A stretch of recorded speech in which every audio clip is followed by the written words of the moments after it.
Painters, welcome. Thanks for signing up for my class this fall or spring, depending on when you see this. I just wanted to take a few moments to go over what's going to be in your boxes. So, of course, let's start off with this. Everybody should get a Winsor Newton set. They're going to come in a box, and you're going to have to unwrap those and unwrap each one of the half pans that are in there. And if we open this up, you can see the kind of colors that are going to be in here. Of course, this one's used. And I just want folks to know that you also should get a small brush that goes up here. So that's going to be one of the brushes. This has a little tray that slides out, and this little doodad snaps right in there. And the idea here is that as you're using it out in the field with your non-dominant hand, you can hold it and then mix your colors and blend them here before putting them on your painting. I do want to make a point that you need to be careful where you store these. As you can see, my burnt sienna got too hot and sticky and it stuck to my lid. So I guess I stored it in some place that was too humid or hot or both. So be mindful of where you're putting it. Maybe don't leave it in the windowsill.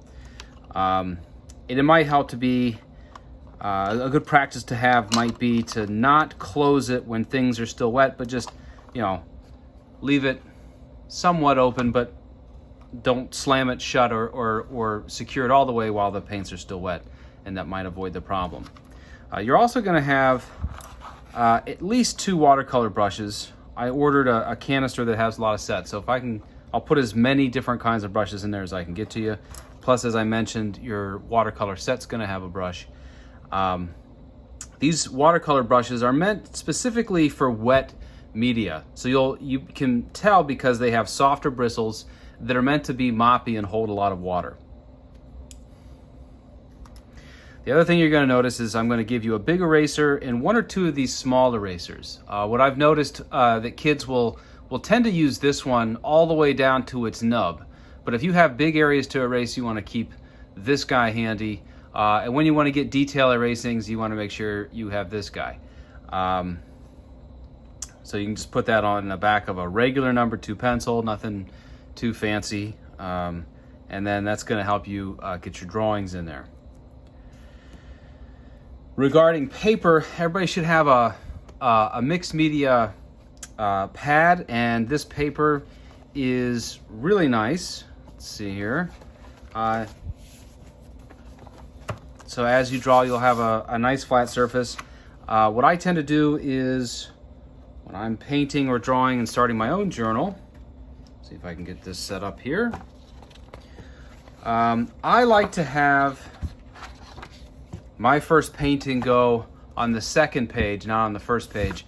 And on the back over here, this will be my tester sheet. So as I'm painting here, I might test colors and combinations, how much water or how little water I want. I might test it right here before I commit to it on my painting. So it's always good to have a tester area. The other thing that's going to be in your box that I'm sending home with you are these colored pencils. And the colored pencils, the watercolor pencils, they react to water.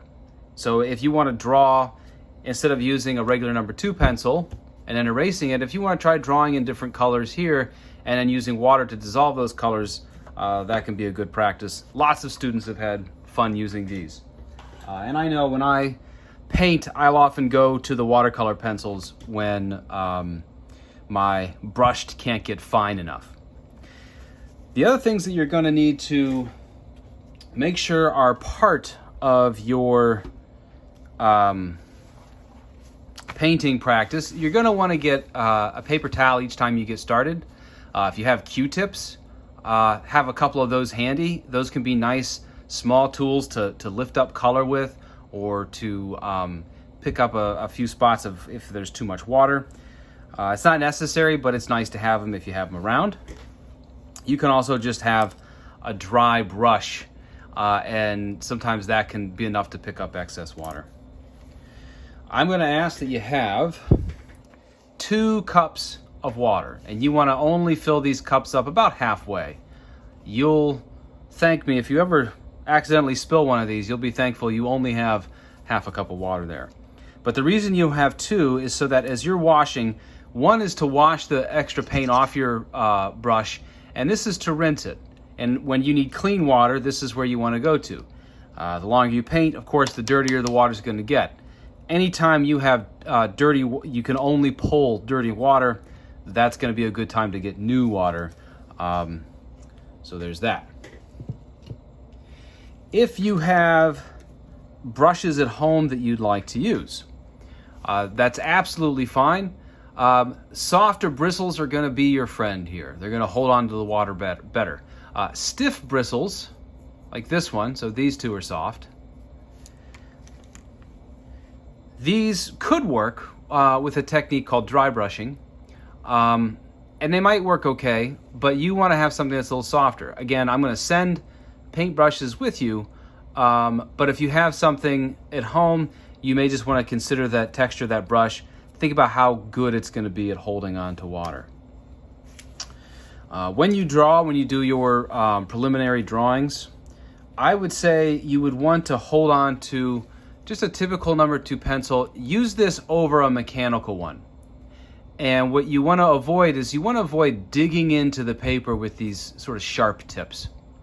That's something that I've learned firsthand. I always used to carry a mechanical pencil, but as I draw, you have to draw really, really lightly and be careful not to dig into the paper, because when you erase and then watercolor gets in there, it tends to pool up differently in the areas that have been kind of embossed into it. The same can be said to when you draw with a regular pencil. You don't want to draw with a super heavy hand. You might want to just have light sketches and keep it so that you can erase it easily and you can't feel the mark where that pencil mark used to go. So a few extras that it might be nice to have around, and these are going to give you some different textures. Right here we have just a little bit of salt. You probably have this in your kitchen already, so it's not too much of an expectation there to have that. And when you add this to watercolor, you can get some interesting textures. If you live in a salt-free house, that's okay. You don't have to go out and buy some, but these are just extras that it might be nice to have these around. The other thing is to have some saran wrap. Putting down some plastic, crinkled up plastic over wet watercolor can lead to some interesting textures. And finally, something that's going to be really helpful if you can get to it is a hairdryer. Having a hairdryer can help speed up drying times in between things. Again, if you don't have this, I totally understand. It's fine. But if you're waiting on your watercolor to dry naturally, you may want to have some other things to do during that time. And as we go, I'll direct you on better practices. But what I noticed when I've made tutorials is it sure is nice to have that hair dryer in there to speed up drawing time so I can get to the next step. I hope this helps, and I'm really happy to see you guys in class, and look forward to talking with you soon.